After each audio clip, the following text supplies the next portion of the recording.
भगवान श्री गणेश के चरणों में कोटि कोटि प्रणाम। श्री ठाकुर जी महाराज के चरणों में कोटि कोटि प्रणाम। राधा रानी सरकार के चरणों में कोटि कोटि प्रणाम। श्रीमद् भागवत महापुराण के चरणों में कोटि कोटि प्रणाम। श्री सुखदेव जी महाराज के चरणों में कोटि कोटि प्रणाम। अनंत बलवंत हनुमंत लाल के चरणों में कोटि कोटि प्रणाम। नगर देवी के चरणों में कोटि कोटि प्रणाम। सभी देवी देवताओं के चरणों में कोटि कोटि प्रणाम। गुरुवर के चरणों में कोटि कोटि प्रणाम। हमारे गुरुदेव राम छोटा सिलगिना नर्मदेश्वर आश्रम से पधारे महंत श्री श्री 108 श्री कोमल दास जी महाराज के चरणों में कोटि कोटि प्रणाम।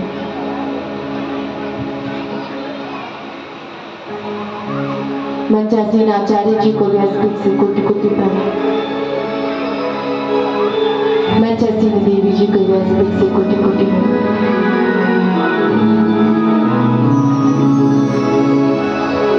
चित्रकूट से पधारे हुए सहयोगी संगीत कलाकारों को व्यासपीठ से कोटि कोटि प्रणाम। और इस पंडाल में पधारे हुए आप सभी श्रद्धालु भक्त बंधुओं व्यासपीठ से कोटि कोटि प्रेम भरा राधे राधे। अरे भैया राधे राधे राधे राधे श्री राधे। भोजन किसने किसने किया? बस बाकियों का व्रत है। आज तो सोमवार नहीं है, फिर काय का व्रत?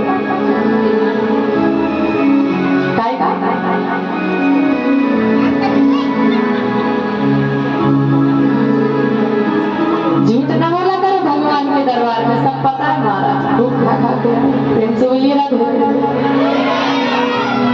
अरे हम आपकी रोटी लिए थोड़ी दे रहे, हम तो इसलिए पूछ रहे थे कि अभी जब बारात में जाना है तो नाचने के लिए ताकत चाहिए। ताकत कैसे मिलेगी? भोजन। जब भोजन करेंगे तब तो एनर्जी आएगी, तब तो महाराज थोड़ी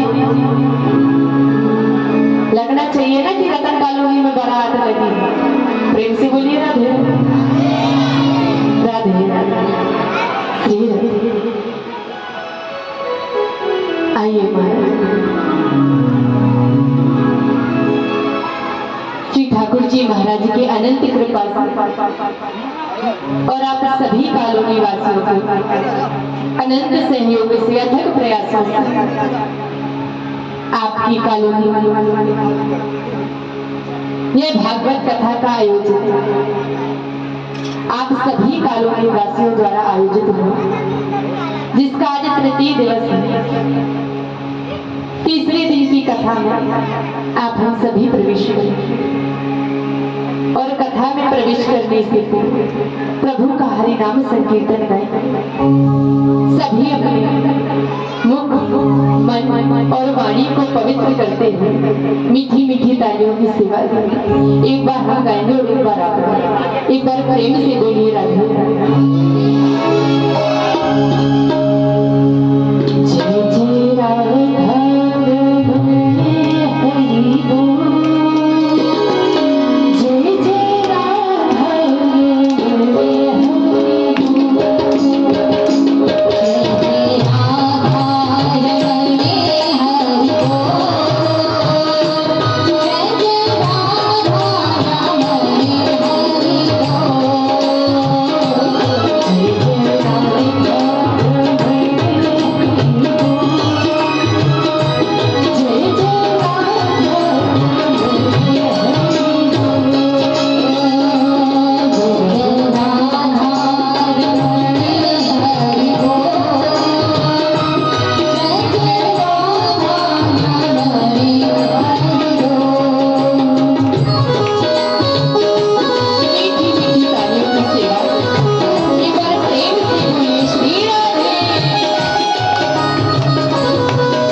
बार प्रेम से बोलिए राधे राधे।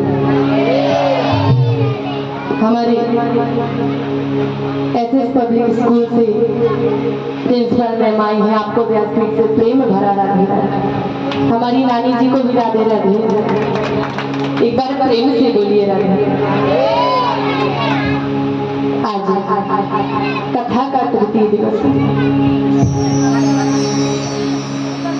विगत आप सभी ने कथा श्रवण कि किस प्रकार महर्षि वेदव्यास जी ने श्रीमद् भागवत की रचना की। श्रीमद् भागवत में केवल 4 मंत्र थे और व्यास जी ने उन 4 मंत्रों का विस्तृत वर्णन करके 18,000 श्लोक, 335 अध्याय और 12 स्कंधों की श्रीमद् भागवत महापुराण की रचना। जब राजा परीक्षित को 7 दिवसीय मृत्यु का श्राप लगा, तब बड़े बड़े संत जन बैठे थे, ऋषि महात्मा बैठे थे। कोई निर्णय नहीं कर पा रहे कि 7 दिन में मरने वाले को क्या करना चाहिए। तब सुखदेव जी आए, उन्होंने परीक्षित को 7 दिन तक कथा सुनाई और उन्हें मोक्ष।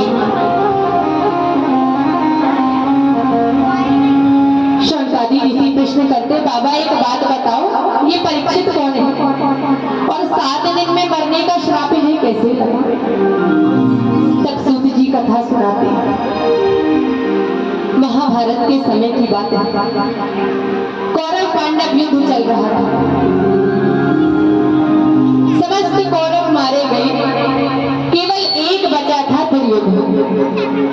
और आज दुर्योधन की जंघा भीमसेन की विशाल गदा ने तोड़ दिया। रणभूमि पर पड़ा पड़ा दुर्योधन तिल तिल कर मर रहा। कौन जाने कब मृत्यु आ जाए। इसी समय अश्वत्थामा आया। अश्वत्थामा दुर्योधन का मित्र है। आकर देखता है, अरे मित्र, तुम्हारी ये दशा किसने की? किसने तुम्हारी जंघा को तोड़ा? बताओ, मैं उसको छोड़ूंगा नहीं। दुर्योधन ने, पांडवों ने की है मेरी ये दशा, और मैं मर जाऊं मुझे कोई गम नहीं, लेकिन एक खेद मन में रहेगा कि हम 100 भाई मिलकर एक पांडव को भी मार ना सके। अश्वत्थामा बोला, बस इतनी सी बात, समझो 5 पांडव मर गए। और अश्वत्थामा चल। इधर तो पांडव तान दुपट्टा सो रहे। कहते हैं कि जागो राखे साया, मार सके ना को और बाल न बाका कर सके जो जगदीश। जिसकी रक्षा में साक्षात गोविंद खड़े, उसका भला कोई बाल बाका कर सकता। पांडव तो सो रहे, गोविंद हाथ में छड़ी लेकर पहरेदारी कर। अर्जुन की नींद खुली। अरे गोविंद, सोए नहीं, जाग रहे हो? प्रभु कहते हैं, अर्जुन हम तो जाग रहे हैं, लेकिन तुम सो रहे हो, तुम क्यों सो रहे हो? अर्जुन कहते हैं, प्रभु अब सौंप दिया इस जीवन का सब भार तुम्हारे चरण। जब सब कुछ आपके ऊपर छोड़ दिया है, तो हम तो निश्चिंत होकर सोए। ठीक है तो सो जाओ, लेकिन ये स्थान तुम्हारे लिए उचित नहीं। और आज पांडवों को उठाकर दूसरे स्थान पर भगवान ने सुला। पांडवों की शैया पर सो रहे थे द्रौपदी के 5 रात्रि के अंधेरे में अश्वत्थामा आए। द्रौपदी के 5 पुत्रों को 5 पांडव समझकर उनके सीध धड़ से अलग लगा और उन्हें एक थाल में सजा कर ले गया दुर्योधन।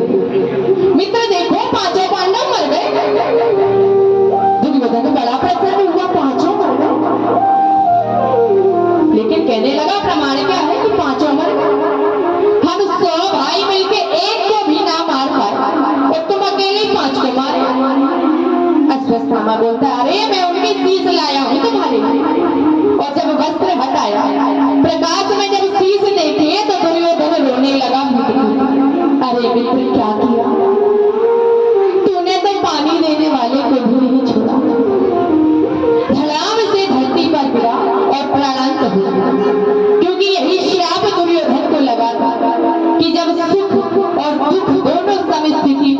तब तुम्हारी मृत्यु हुई। एक पल को तो बड़ा प्रसन्न हुआ कि पांडव मर गए, दूसरे ही पल दुखी हुआ और मृत्यु को प्राप्त हुआ।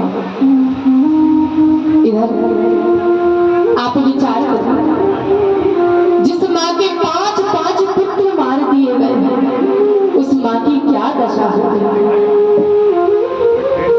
आज द्रौपदी जी चीख चीख कर रोती है, बालों को नोचती है, छाती को पीटती है, कपड़ों को चीरती है और चीखती है, अरे दुष्ट अवस्था, क्या बिगाड़ा था मेरे अबूझ बालकों ने तेरा। मेरे बालक तो सो रहे थे और तूने उनको सिलसिला डाला। सूचना अर्जुन के पास है। अर्जुन दौड़ी द्रौपदी तुम रो, जिसने भी तुम्हारे बालकों की ये दशा की है मैं उसे छोड़ूंगा और चल पड़े। अश्वत्थामा ने देखा कि अर्जुन पीछे आ रहे हैं, अब बचने का कोई मार्ग नहीं, तो आज अश्वत्थामा ने ब्रह्मास्त्र चला दिया। जैसे ही ब्रह्मास्त्र चलाया, अर्जुन दौड़ कर गए गोविंद के चरणों में गिर गए। हे कृष्ण द्वारका वासिन देव देव जगत मैं नो मैं मामला तम गोविंद, इस ब्रह्मास्त्र से मेरी रक्षा करो। प्रभु कहते हैं अर्जुन घबराते क्यों हो, जहर ही जहर को काटता है, लोहा लोहे को काटता है। इसने ब्रह्मास्त्र चलाया तो तुम भी ब्रह्मास्त्र चलाओ। आज अर्जुन ने ब्रह्मास्त्र चलाया, दोनों ब्रह्मास्त्र आकर आपस में टकराए और धराशायी है। अर्जुन दौड़ कर गए, अश्वत्थामा के केस पकड़कर घसीटते हुए समस्त समाज के सामने आज द्रौपदी के समक्ष। ये द्रौपदी, ये तेरे अबोध बालकों का हत्या, इसने तेरे 5 बेटों को मारा है तो इसको भी 5 बार मरना पड़ेगा। लेकिन ये तो संभव नहीं, मरेगा तो एक ही, इसलिए तुम बताओ इसे कैसे मारूं? इसे आग में जला दूं या टुकड़े टुकड़े करके चील कौओं को डाल दूं या जल में डुबाकर मार डालूं? तुम बताओ इसे कैसे मारूं? लेकिन आप विचार, कन्हैया जिन्हें अपनी बहन मानते हैं, जिनके मन में कन्हैया के प्रति इतनी श्रद्धा है, उनके मन में करुणा क्यों? आज द्रौपदी जी क्या कहती है कि प्रभु मुंचित्यामंस्य ब्राह्मणों नितराम, छोड़ दो। अर्जुन आवेश में आ गए, द्रौपदी इसने तुम्हारे 5 बेटों को मारा, तुम कहती हो छोड़ दो? हाँ प्रभु छोड़ दो, क्योंकि मैं एक माँ और एक माँ दूसरी माँ की हृदय वेदना समझ सकती। आज मैं अपने 5 बेटों के लिए रो रही हूँ, लेकिन मेरे पास तो 5 पति हैं। लेकिन माँ गोमती, गुरु द्रोण के पास, उनके पास तो एक ही सहारा है अश्वत्थामा। यदि वो मर जाएगा तो कितना न रोएंगे। आप छोड़ दो। और यही तो देखो, जो ज्ञान गुरु ने अपने बेटे को नहीं दिया वो आपको दिया, वो गुरु ही गुरुपुत्र के रूप में खड़ा है, इसलिए छोड़ दो। अब सब बोले कि मार दो, द्रौपदी बोले छोड़ दो। अर्जुन की समझ में नहीं आ रहा, दौड़ कर गए प्रभु के चरणों में गिरे। गोविंद तुम बताओ क्या करो? प्रभु कहते हैं अर्जुन, यदि शास्त्रों का सार सुनना चाहते हो तो शास्त्र कहता है कि ब्रह्म बंधुर हंतव्य आदताई बधार मैं वो मैं नाम नातम पवर।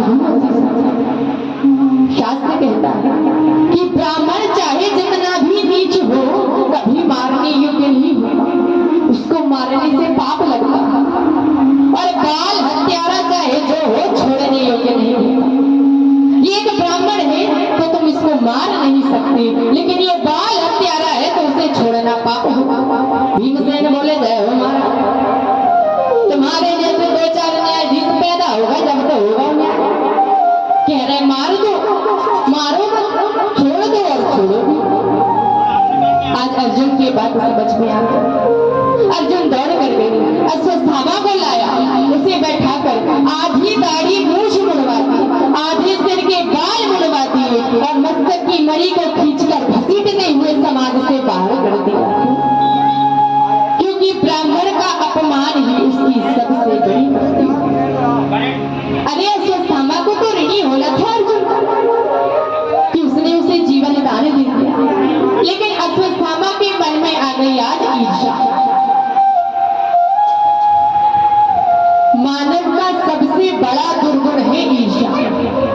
ईर्ष्या मतलब क्या? हमारी एक आंख फूटे तो फूटे, सामने वाले की दोनों फूटनी चाहिए। अपना अनहित करके सामने वाले का दुगना अनहित करना, ये ईर्ष्यालु की लक्षण है। एक बार एक आदमी ने खूब तपस्या की ब्रह्मा जी को प्रसन्न करने। अब ब्रह्मा जी प्रकट हुए, मांगो बेटा क्या वरदान मांगते हो? ब्रह्मा जी बस इतनी कृपा कर दो। ब्रह्मा जी ने बोला 1 मिनट रुको, क्योंकि वो स्वभाव से ईर्ष्यालु था। ब्रह्मा जी कहते हैं बेटा तुम जो मांगोगे वो तो तुम्हें मिलेगा, लेकिन उसका दुगना तुम्हारे पड़ोसी को मिलेगा। बोला ठीक है, अब मांगो क्या मांगते हो? ब्रह्मा जी केवल 2 चीजें चाहिए। एक तो ये कि मेरा अच्छा बढ़िया सा बड़ा सा घर बन जाए, और दूसरा वरदान जब मांगू तब आ जाए। ब्रह्मा जी बोले तथा। अब महाराज इनका तो बन गया बढ़िया सुंदर सा बड़ा सा घर, एक, और पड़ोसी के कितने बने? 2। अब ये देखिए और जल कुछ दिन बाद ब्रह्मा जी प्रकट हुए। ब्रह्मा जी प्रकट हुए, मांग में ब्रह्मा जी बस इतना दे दो कि पहला वरदान ये कि मेरे घर में बड़ी सुंदर सी अच्छी सी 4 पहिया आ जाए, और दूसरा वरदान जब मांगू तब दे दे। ब्रह्मा जी बोले तथा। अब इनके पास तो आ गई बढ़िया सी महाराज बड़ी सी थार, जानते बड़ी सी आ गई 4 पहिया। अब इनके पास तो आई 1 और पड़ोसी के पास 2। अब जो देखियो घर आ गया, गाड़ी आ गई, अब कमी है महाराज किसकी? ब्रह्मा जी प्रकट हुए। हाँ बेटा मां, ब्रह्मा जी केवल 2 वरदान चाहिए। एक तो बढ़िया सुंदर सी पत्नी दे दो, और दूसरा वरदान जब मांगू तब आ जाना। ब्रह्मा जी बोले तथा। अब इनको तो मिल गई 1, और पड़ोसी को। अब जब देखिए और क्या करे सो महाराज बोले ब्रह्मा जी प्रकट। ब्रह्मा जी केवल 2 वरदान दे दो। पहला ये कि मेरे घर के आगे एक कुआं खुद जाए। अब इनके घर के आगे तो खुद गया एक, और पड़ोसी के घर के आगे ब्रह्मा जी प्रकट। इतनी कृपा कर दो कि मेरी एक आग फूट जाए। अब इनकी तो फूट गई एक, और पड़ोसी की अब दोनों फूट गई। 2 कुएं तो किसी न किसी में तो गिरे, लेकिन भगवान की कृपा कुछ नहीं हो रहा, तो फिर से पुकारा ब्रह्मा जी प्रकट हो। ब्रह्मा जी बोले मांग बेटा। अरे ब्रह्मा जी परेशान मत हो, अब बस एक ही चीज मांगूंगा, फिर कुछ नहीं मांगूंगा। हाँ मां। ब्रह्मा जी इतना कर दो कि मुझे अटैक आ जाए। प्रेम से बोलिए राधे। अब इनको तो आ गया अटैक, और पड़ोसी का राम नाम। प्रेम से बोलिए राधे। तो अपना अनहित करके सामने वाले का दुगना अनहित करना, ये ईर्ष्यालु। आज अश्वत्थामा के मन में ईर्ष्या आ गई, और ब्रह्मास्त्र चला दिया उत्तरा के गर्भ की ओर। वो भी तब जब प्रभु अपने धाम को जाने। उत्तरा ने देखा ब्रह्मास्त्र आ रहा है, दौड़ी गई गोविंद के चरणों में गिर गई। पाही महायोगींद्र देव देव जगत। हे प्रभु इस ब्रह्मास्त्र से मेरी रक्षा करो। मुझे मेरे मरने का कोई गम नहीं, मैं मर जाऊं, लेकिन मेरे गर्भ में जो पांडवों का वंशज है इसे बचा लो। यदि इसे कुछ हो गया तो पानी देने वाला नहीं बचेगा। आज प्रभु कहते हो घबराती नहीं।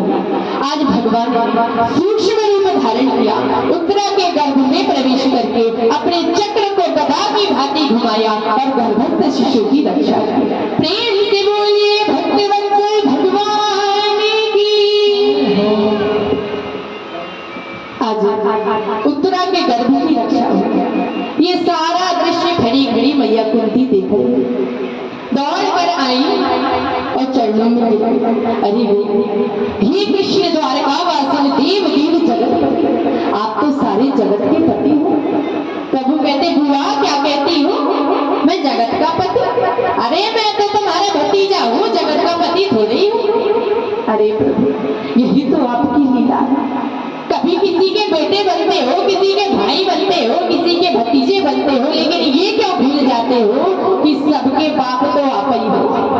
अच्छा बुआ, तुम कहती हो कि मैं भगवान हूँ, जगत का पति हूँ, तो भगवान से मांगते हैं, चलो मांगो। तुम आज कुछ मांगो, मैं तुम्हें दूं।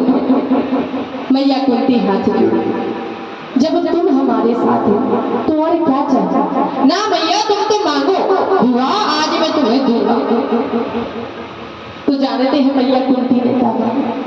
मैया कुंती कहती है कि देना हो तो इतना ही दो कि विपदा संतु न शश्वत तत्र तत्र जगत गुरु भवतो दर्शनम यस्याद पुनर्भव दर्शन। बस इतना दे दो कि विपदा संतु न शश्वत, मेरे जीवन में विपत्ति पर विपत्ति आई, एक दुख दूर ना हो कि दूसरा दुख आ जाए। प्रभु आवेश में आ गए, बुआ दुख भी भला मांगने की चीज है। कोई आपसे बोले कि कुछ मांगो तो भला कोई दुख मांगेगा। मैया कुंती कहती अरे जब जीवन में सुख आ जाता है ना तो भगवान को भूल जाता है, इसलिए सुख से वो दुख ही भला है कि जिसमें भगवान की याद तो बने। कहते हैं कि सुख के माथे सिल पड़े जो हरि हृदय से जाए, और बलिहारी व दुखी जो पल पल ना बचाए। जब व्यक्ति के जीवन में सुख आएगा तो भगवान को भूल जाता है, और जब दुख आए तो राम जी बचाओ, राम जी बचाओ। अरे जब सुख में ही भगवान को याद करोगे तो दुख आएगा ही।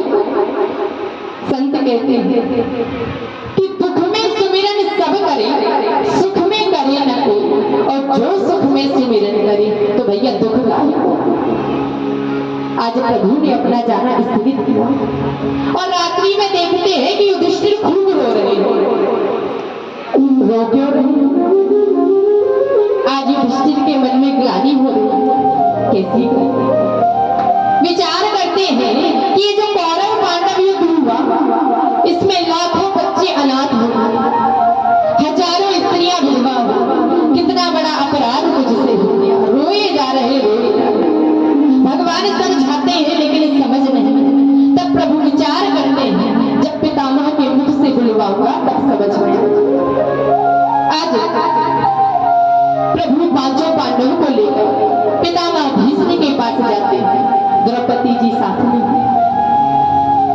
पितामह बाणों की शैया पर लेटे हुए 54 दिन हो गए, बाणों की शैया पर लेटे हुए, आज नेत्र बंद करके लेटे हुए। अर्जुन बाबा प्रणाम। पितामह ने नेत्र, अर्जुन तुम अकेले आए हो, अपने सारथी को नहीं लाए?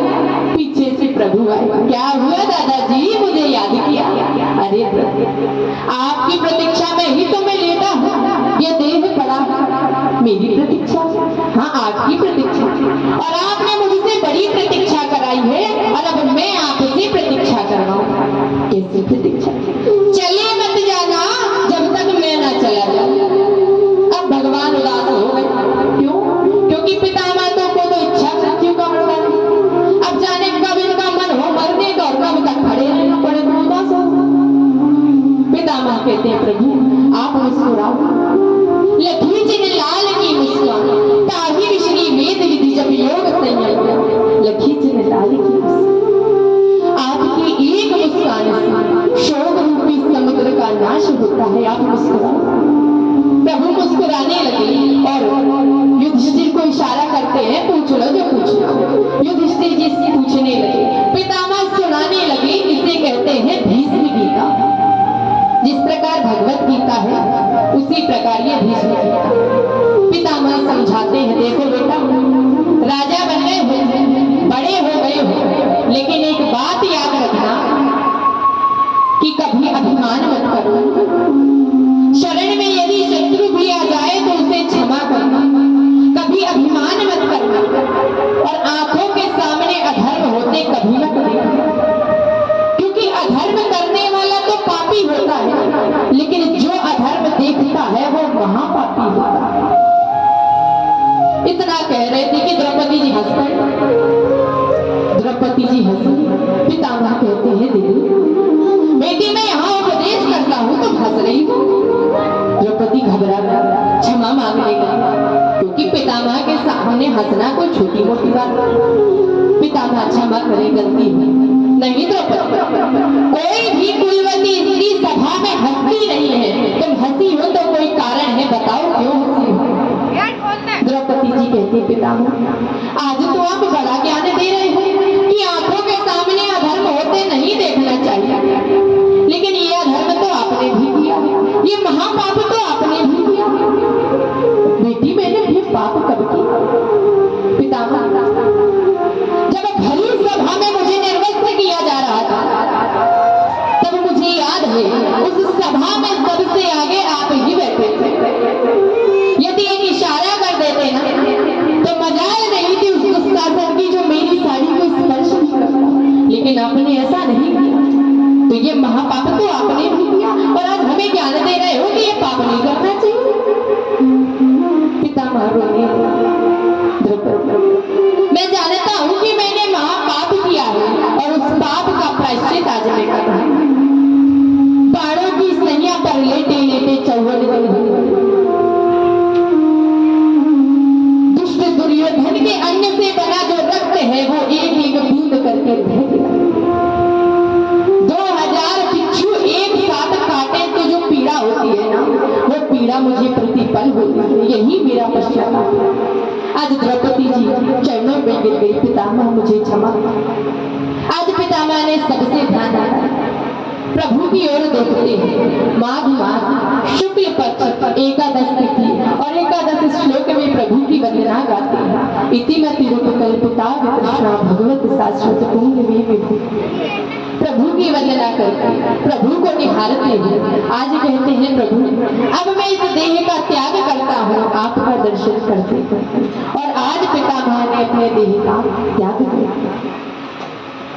हम सबका भी यही प्रयास होना चाहिए कि जितना समय हम संसार की संपत्ति को कमाने में लगाते हैं, उतना समय भगवान की भजन में लगाते। देहांत काली तुम सामने मुरली बजाते मन को लुभाओ, यह गीत गाकर तन नाथ त्यागो गोविंद दामोदर। बस यही भाव मन में होना चाहिए कि प्रभु जीवन तो जैसे निकल गया तो निकल गया, लेकिन अंत समय में आपका दर्शन तो हो जाए। क्योंकि संत कहते हैं कि जन्म जन्म मुनि जतन करा है और अंत राम कहीं आवत ना। जो संत ऋषि महात्मा जीवन भर राम राम कृष्ण कृष्ण कहते हैं, जब मृत्यु का समय आता है विचार करते हैं कि मुंह से राम निकल जाए कृष्ण निकल जाए, तब भी उनके मुख से राम का रा और कृष्ण का नहीं निकल पाता। इसलिए प्रतिपल यही भाव रखना चाहिए।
देह त्याग और प्रभु अपनी द्वारकापुरी वापस गए।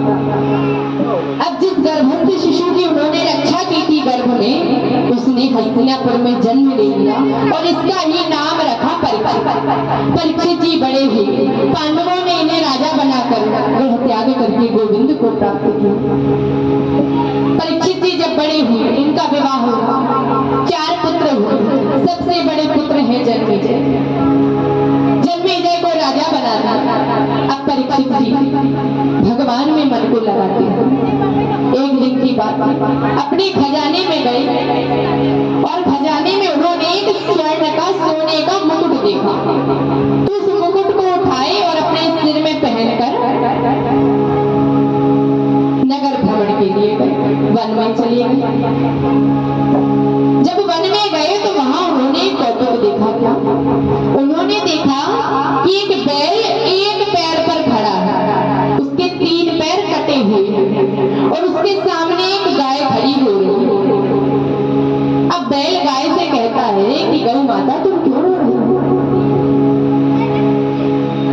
गौ माता कहती है कि तुम बैल हो, बैल धर्म का प्रतीक है। सतयुग में धर्म के 4 पैर थे। त्रेता युग आया तो 3 पैर बचे, द्वापर युग आया तो 2 पैर बचे और कलयुग आते आते धर्म का केवल 1 पैर बचा। इस कलयुग में इतना अधर्म बढ़ गया है और गाय है साक्षात पृथ्वी। जब पृथ्वी पर अधर्म होगा तो क्या पृथ्वी प्रसन्न रहेगी, सुखी रहेगी? धर्म कैसे बढ़े? धर्म बढ़ाने के 3 साधन, गुरु सेवा, गौ सेवा और संत सेवा। सबसे पहली क्या? गुरु सेवा। अपने गुरु की सेवा कर। यहाँ पर कितने लोग हैं जिन्होंने गुरु बनाए हैं, गुरु मंत्र लिया है? हाथ उठाए। बाकियों ने नहीं बनाया, नीचे कर लीजिए। कितने लोग हैं जिन्होंने गुरु मंत्र नहीं लिया? वो हाथ उठाए। कितने लोग हैं जो घर से हाथ बांध के आए हैं, प्लस उसमें फेविक्विक लगा के, बेचारे निकल ही नहीं रहते, ऊपर कहां से उठाएंगे? प्रेम से बोलिए राधे। अच्छी बात, जीवन में गुरु का होना बहुत ही ज्यादा जरूरी है। अब लोग कहते हैं भैया गुरु क्यों बनाना? गुरु क्या करता है? मंत्र देता है। तो वो मंत्र तो किताबों में भी लिखे हैं, तो किताबों से पढ़ ले। गुरु क्यों बनाना? गुरु क्यों बनाते हैं? तो आप ऐसे समझो कि आपने ली एक कारतूस जानते हो? बंदूक। एक हाथ में कारतूस और एक हाथ में उसकी गोली। अब आप गोली को लो और दीवार में मारो, फेंको, कुछ होगा नहीं। और उसी गोली को जब कारतूस में डालकर दीवार में चलाओगे तो क्या होगा? दीवार बोलिए ना, दीवार टूट जाएगी। उसी प्रकार जब ये मंत्र हम किताबों से पढ़ते हैं तो कुछ प्रभाव नहीं होता, और जब यही मंत्र गुरु के मुख रूपी कारतूस में डालकर इस कान से इस अंदर की दीवार में जब चलाते हैं ना, तो ये पाप ताप संताप रूपी दीवार गिरकर टूट जाती है। इसलिए गुरु बनाते हैं। लोग कहते भैया हनुमान जी सबके गुरु है, सही बात है, तो गुरु क्यों बनाए? मानते हैं कि हनुमान जी सबके गुरु हैं, लेकिन यदि गुरु बनाना जरूरी ना होता तो ये क्यों लिखते कि जय जय जय हनुमान गोसाई और कृपा करहु गुरुदेव की नाई। हनुमान जी जिस प्रकार गुरु जी कृपा करते हैं वैसे ही कृपा आप भी हमारे ऊपर करो। ये बात क्यों लिखी जाती है? कहते हैं कृष्ण वंदे जगत गुरु, भगवान श्री कृष्ण जगत के गुरु हैं। सत्य बात है, लेकिन भगवान श्री कृष्ण जगत के गुरु जब मानव रूप में आए तो किसी को गुरु बनाएंगे। उज्जैन में सांदीपनि जी इनके गुरु बने। ये स्पष्ट किया है कि जीवन में गुरु को, ये बात राम कथा में भी स्पष्ट है। जब लखनलाल को शक्ति लगी तब राम जी जामवंत जी से कहते हैं जामवंत जी वैद्य को बुलवाओ। अब एक बात बताओ, ऐसी कौन सी बीमारी है जिसका इलाज राम राम जी ना जानते हैं। बीमारी वही बनाते हैं, उसका इलाज भी वही करते हैं, लेकिन आज कहते हैं जामवंत जी वैद्य को बुलवाओ। कहने का अर्थ क्या? कहने का अर्थ ये कि जीवन में केवल मेरे होने से काम नहीं चलेगा, जीवन में सदगुरु वैद्य को बुलवाओ। अब वैद्य जी को लेने कौन गए? हनुमान जी। एक बात और, लोग कहते हैं अरे हम गुरु कैसे बनाए, हमें कोई अच्छे गुरु ही नहीं मिलते, कोई बड़े गुरु ही नहीं मिलते। तो यहाँ बताया कि जब गुरु के पास जाओ तो कैसे जाओ। हनुमान जी कैसे गए? छोटे भाई क्या कहा?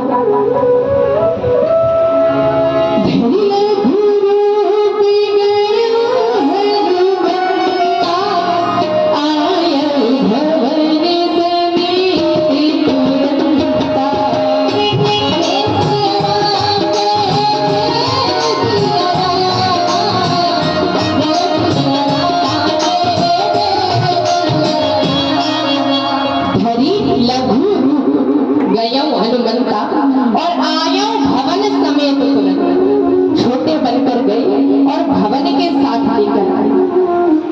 इसका अर्थ कि जब भी गुरु के पास जाओ तो छोटे बनकर जाओ, और जब आप छोटे बनकर जाओगे तो आपको आपसे बड़े गुरु अवश्य मिल जाएंगे। और आयो भवन समेत तुरंत, ये भवन क्या है? ये शरीर ही तो मकान है ना महाराज, ये शरीर ही मकान है। और जब जीवन में गुरु आते हैं तो उस शरीर रूपी मकान के साथ आते हैं, इसलिए गुरु बनाना अति आवश्यक है। सबसे पहला काम गुरु सेवा, दूसरी सेवा गौ सेवा। लेकिन आजकल काय की गौ सेवा? एक समय था जब गाय को घर में पालते थे, कुत्ते आवारा घूमते थे, लेकिन आज कुत्ता घर में पालते हैं और गाय आवारा घूमती है। प्रेम से बोलिए राधे। केवल वही गाय घर में रखी जाती है जो दूध देती है, जो दूध नहीं देती उसको छोड़ देते।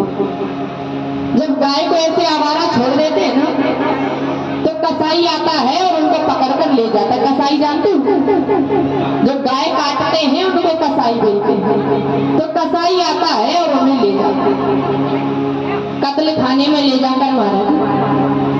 और सबसे बड़े दुख की बात यह है कि आज के समय में भारत जैसे देश में 35,000 से अधिक गाय काटने के कत्ल खाने हैं। लाइसेंस ले रखा है गायों को काटने का। एक बात बताओ महाराज, एक कौन सी सरकार आ गई जिसने हमारी माँ को काटने का लाइसेंस दे दिया? गाय कौन? माँ है ना, माँ को काटने का ही लाइसेंस दे दिया। जब कसाई गाय को कत्ल खाने में लेके जाता है तो जिंदा गौ माता के ऊपर 100 डिग्री का टेम्परेचर का खौलता हुआ जल डालते हैं कि उनका खाल निकाले। विचार करो कितनी पीड़ा होती है। यदि गर्म पानी में इतनी सी भी उंगली डाल लो तो तुरंत बाहर निकाल लेते हैं, जलन होती है। और जिंदा गौ माता के ऊपर खौलता जल डालते कि उनका खाल निकाले। जिस समाज की माँ इतने कष्ट में रहेगी, क्या उस समाज की संतान सुखी रहेगी?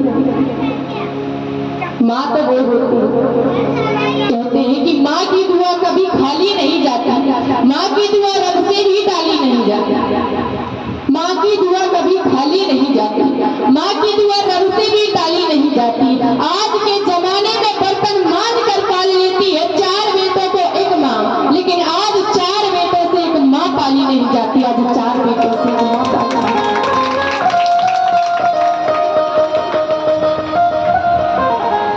जिस प्रकार नियम बना है ना आधार कार्ड, सबके पास आधार कार्ड होना जरूरी है, उसी प्रकार ये भी नियम होना चाहिए कि हर घर में एक गौ माता होना जरूरी है। जो लोग कुत्ता पालते हैं, शास्त्र कहता है कि कुत्ते के एक स्पर्श से व्यक्ति 27 दिन के लिए अशुद्ध हो जाता है। यदि आज आपने कुत्ते को छू लिया तो 27 दिन तक आप जो भी पूजन पाठ कुछ भी करो आपको कोई फल नहीं। और एक गौ माता के पैर पड़ लो ना तो 33 करोड़ देवी देवताओं के पैर पड़ने बराबर। एक मंदिर जाओगे,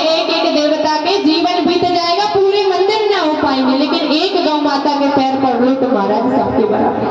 गाय के भीतर सारे देवी देवता होते हैं, तो ये नियम होना चाहिए कि हर घर में जैसे आधार कार्ड है ना, तो वैसे ही हर घर में गाय है।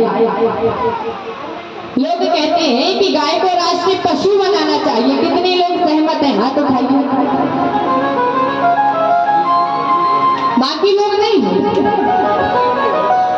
बस इतने ही लोग चाहते हैं कि गाय को राष्ट्रीय पशु बनाया जाए। नीचे करिए। आपने एक बात नोटिस की, हमने भी हाथ नहीं उठाया। हम भी नहीं चाहते कि गाय को राष्ट्रीय पशु बनाए। गाय को राष्ट्रीय पशु नहीं, राष्ट्रीय माँ बनाना चाहिए। गाय पशु नहीं, हमारी माँ। एक बार प्रेम से बोलिए गौ माता की। दूसरी सेवा है गौ सेवा, गाय की सेवा करो। तीसरी सेवा संत सेवा। जब भी कोई संत मिले उनका स्वागत सत्कार करो, सेवा।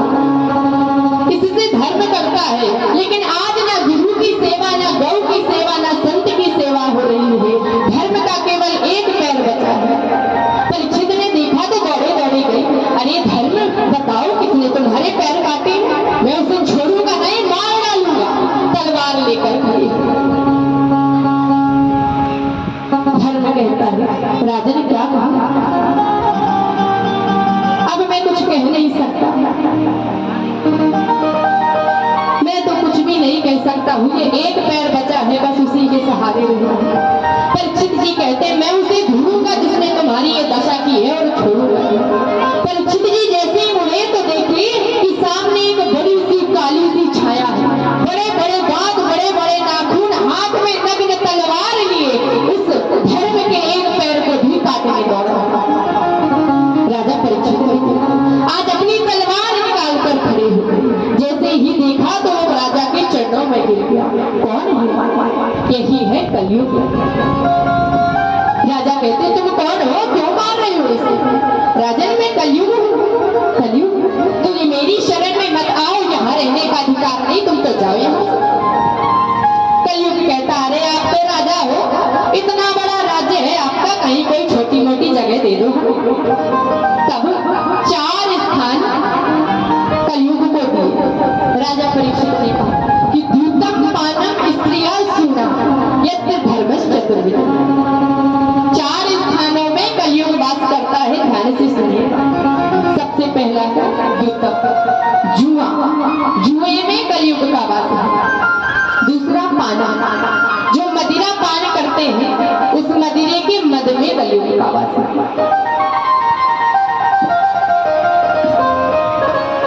अच्छा लोग पीते क्यों हैं?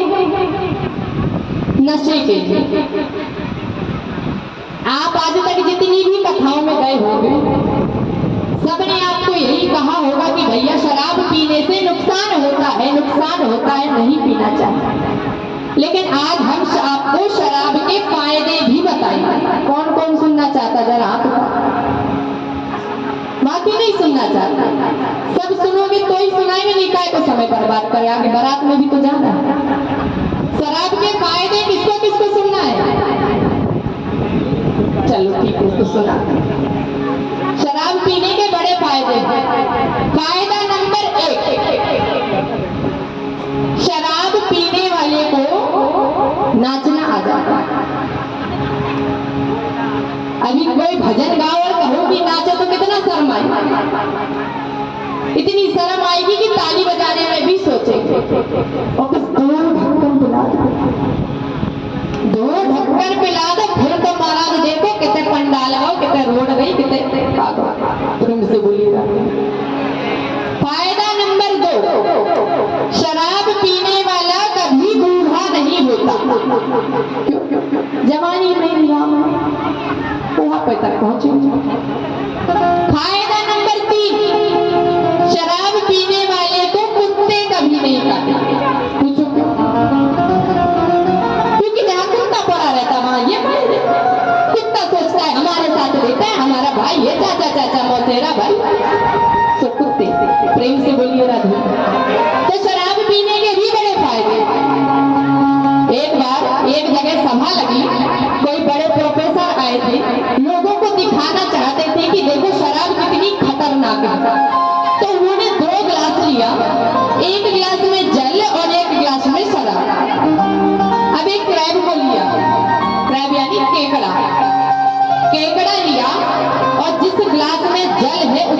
केकड़ा को डाला।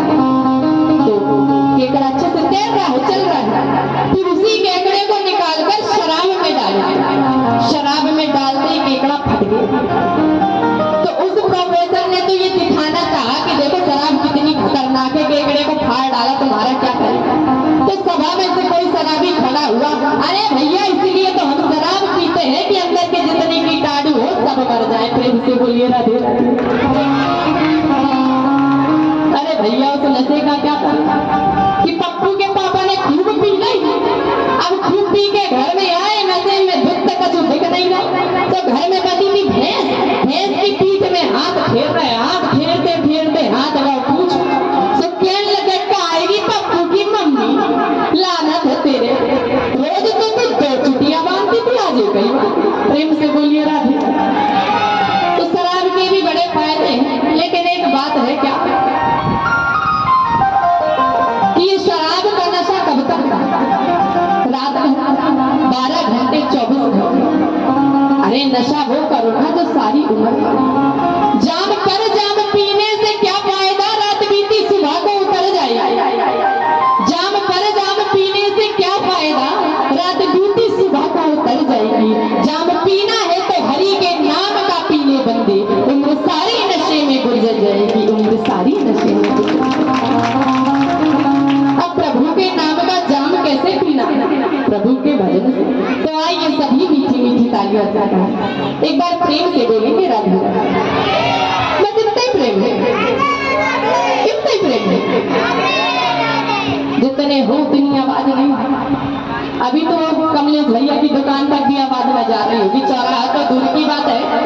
जरा जोर से बोलना है राधे राधे, राधे राधे, राधे राधे, श्री राधे। बोले वृंदावन बाप बिहारी लाल की जय हो, सावरिया सरकार की जय हो।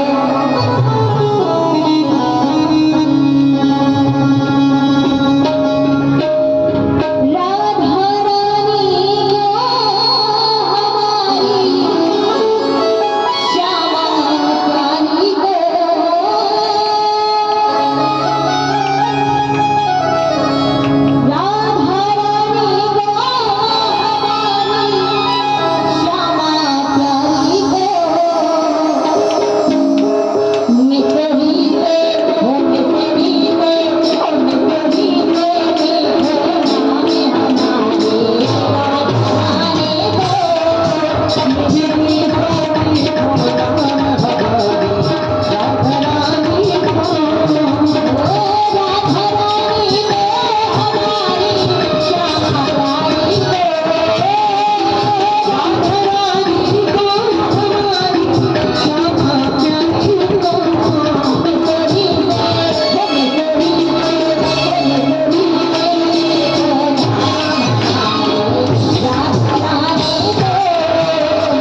नाच रहे थे उनकी भीड़, जो नहीं नाच रहे थे उनकी भीड़, जो चुपचाप बैठे थे उनकी, जो ताली बजा रहे थे उनकी, जय जय श्री राधे। एक बार प्रेम से बोलिए राधे बस इतना ही प्रेम है। राधे राधे। अभी महाराज आवाज यहाँ से वो बाहर गली तक भी नहीं जा रहे। राधे राधे राधे राधे राधे राधे राधे राधे राधे राधे श्री राधे। आज 4 स्थान दे दिए। जुए में कलयुग का वास, शराब में कलयुग का वास, परिस्त्री गमन में कलयुग का वास है और अहिंसा में कलयुग का वास है। 4 जगह कलयुग को दे दी। अब कलयुग विचार करता है चारों जगह तो बुरी है। कहने लगा राजन इतने बड़े राजा हो, इतना बड़ा राज्य हो, सारी गंदी गंदी जगह, कोई एक अच्छी सी जगह दे दी। तो आज परीक्षित जी के मुंह से निकल गया कि जाओ स्वर्ण में तुम्हारा वास होगा। स्वर्ण यानी सोना। और राजा ने जो मुकुट पहना था वो सोने का था। कलयुग सूक्ष्म रूप धारण करके मुकुट से होते हुए उनके मस्तिष्क में प्रवेश कर। अच्छा एक बात कहा कि सोने में कलयुग का वास है, लेकिन गीता में तो लिखा है कि धातु नाम अस्मी कांचनम, धातुओं में जो सोना है उसमें भगवान का वास है, फिर सोने में कलयुग का वास कैसे? तो जो सोना ईमानदारी से कमाया जाता है उसमें भगवान का वास होता है, और जो सोना बेईमानी का हो उसमें कलयुग का वास होता है। इसलिए कहते हैं कि सोना मिलना भी बुरा और ढूंढना भी बुरा। प्रेम से बोलिए राधे। आज सिर में कलयुग आ गया। परीक्षित दूर वन में निकल गए और एक अपराध हो गया। एक संत समाधि लगाए बैठे थे। परीक्षित जी गए, उनसे कहा कि भैया हमें जल दे दो, पानी दे दो। संत जी अब वो तो समाधि में बैठे, सुन ना पाए। आज परीक्षित क्रोधित हो गया कि मैं राजा हूँ और मैं जल मांगता हूँ, ये जल नहीं देता। बाहर गई, कहीं एक मरा हुआ सांप पड़ा था, उस सांप को उठाकर लाए और संत के गले में डालकर वहां से संत का पुत्र जब आया, उन्होंने देखा कि पिता के गले में बड़ा सांप पड़ा।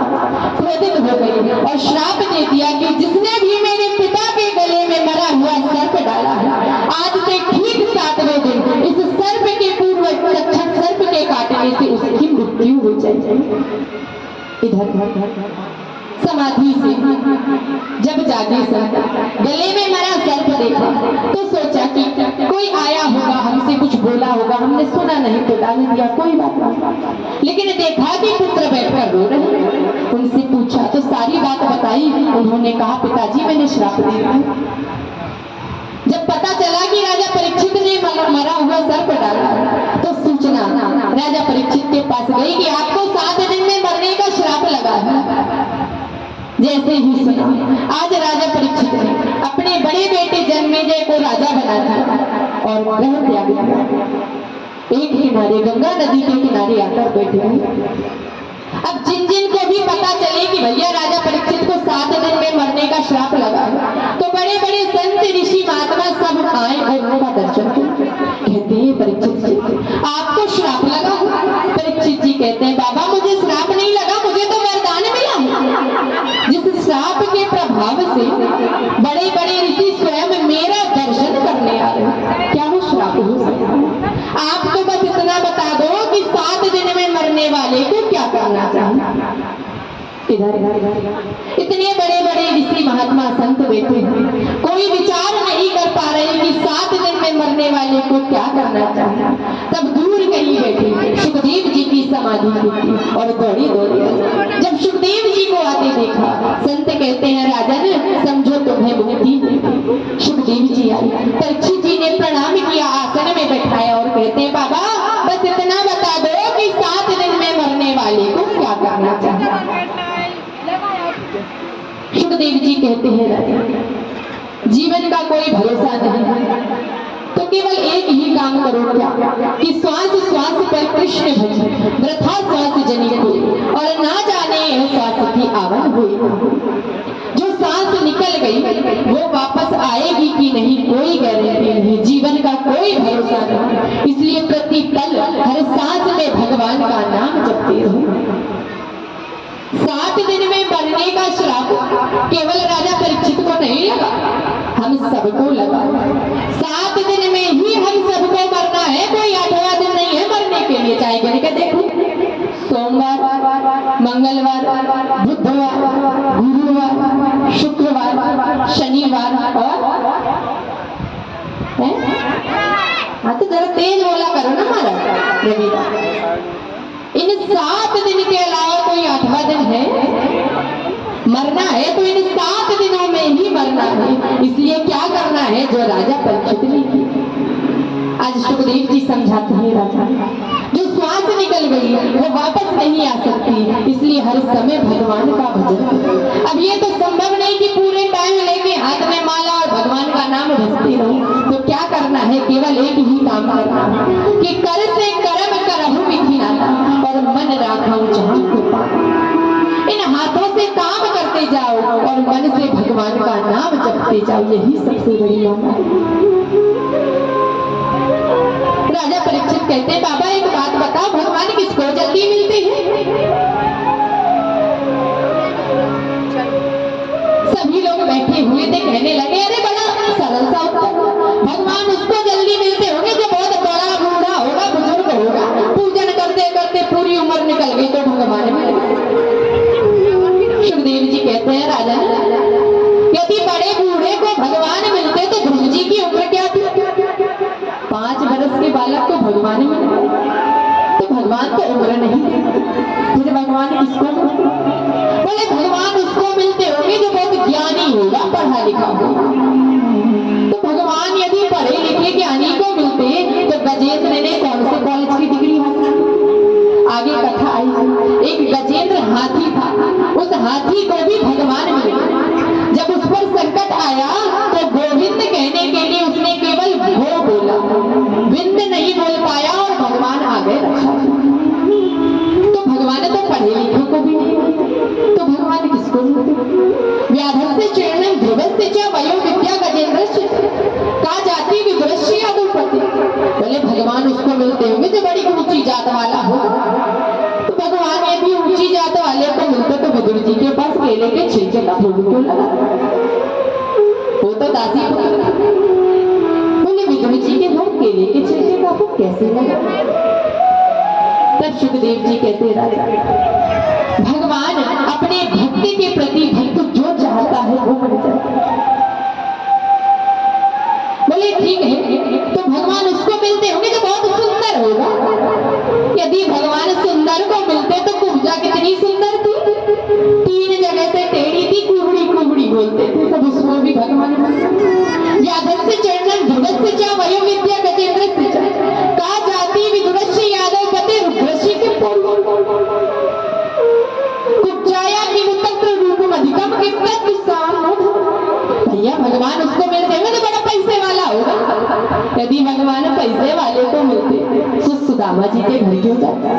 सुदामा जी कौन से अमीर थे? तो भगवान किसको मिलते हैं? तो भक्त्या तुष्यति केवलम कर्मया भक्ति प्रियमाण। जो प्रेम से भगवान को पुकारे ना, भगवान उससे हो जाता। आप मंदिर में जाओ, मंदिर में भगवान ये नहीं देखते कि आपने कैसे कपड़े पहने, साड़ी पहने हो कि सूट पहने हो कि जींस पहने हो कि पैंट पहने हो। मंदिर में भगवान ये नहीं देखते कि आपने कौन सी कंघी करी है, कैसी चोटी बांधी है, कि बाल खोले हो कि टकले हो। मंदिर में भगवान ये नहीं देखते कि हाथ में जो फूल लेकर गए हो वो फूल मोगरा के हैं कि चंपा के हैं, चमेली के। मंदिर में भगवान ये भी नहीं देखते कि जो हाथ में मिठाई का डिब्बा है उसमें मिठाई कौन सी है, काजू कतली है कि गुलाब जामुन है कि बर्फी। मंदिर में भगवान ये भी नहीं देखती कि डब्बे के ऊपर जो नारियल रखा है वो नारियल कितना बड़ा और कितना छोटा। मंदिर में भगवान ये भी नहीं देखते कि उस नारियल के ऊपर जो नोट रखा है वो नोट कितना बड़ा और कितना छोटा। तो भगवान क्या देखते हैं? भगवान देखते हैं हमारा मन। इसलिए मंदिर में गंदे वस्त्र पहनकर जाओगे तो चलेगा, लेकिन गंदा मन लेकर कभी नहीं। मानस में स्पष्ट कहा है निर्मल मन जैसा मोहिता, मोहि कपटे छले छेद न भावा। निर्मल मन जैसा मोहिता,